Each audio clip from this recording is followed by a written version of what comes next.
J'ai 28 ans, handballeur, un gros passif sur mes genoux avec plusieurs ruptures de ligaments croisés sur le genou droit et une seule à au genou gauche. Difficultés au niveau du hand avant qu'on commence ensemble. J'étais faible à certains moments, douleur au niveau genou.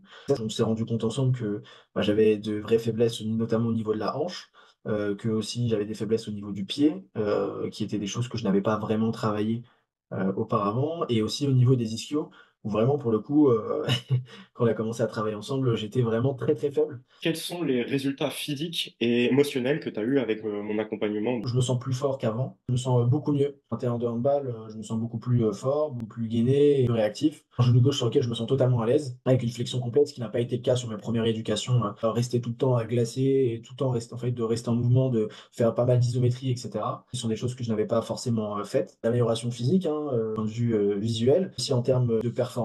Sur développé couché j'ai pu passer un gap rapidement avec la barre des 100 qui est passée, relativement rapidement. D'un point de vue émotionnel, c'est aussi le fait de se sentir accompagné. C'est important pour moi de comprendre pourquoi je fais les choses et pourquoi je choisis tel et tel exercice. Quel serait le conseil ou la chose que tu voudrais dire à une personne qui regarde cette vidéo et qui hésite encore à se lancer avec moi? Déjà, je pense que c'est une vraie démarche. Moi, j'ai mis du temps quand même, à me dire qu'il fallait investir en moi. Je pense que c'est super important d'être accompagné, continuellement par, un professionnel, du sport et de la santé. Parce que déjà de 1 ça rassure. C'est aussi, une certaine, «certitude» entre guillemets de ne pas aller, n'importe où. Et enfin, en fait, c'est aussi d'avoir quelqu'un qui ait une prise de recul, sur notre progression. Parfois on se dit: «Ouais, on n'y arrive pas, on bloque». C'est aussi la chance d'avoir quelqu'un qui soit capable de dire: «Pourquoi on bloque?» On revoit, ou bien, c'est OK aussi de bloquer, ça arrive. C'est aussi synonyme de progression à un moment donné, puisque on monte pas comme ça, mais pour moi on monte, de manière un peu comme un escalier.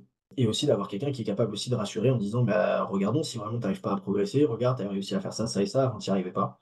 Donc ça, pour le coup, c'est quelque chose, je pense, qui est super important, d'avoir, auprès de soi, surtout quand, voilà, on est dans une démarche comme celle-ci qui n'est pas forcément la plus simple,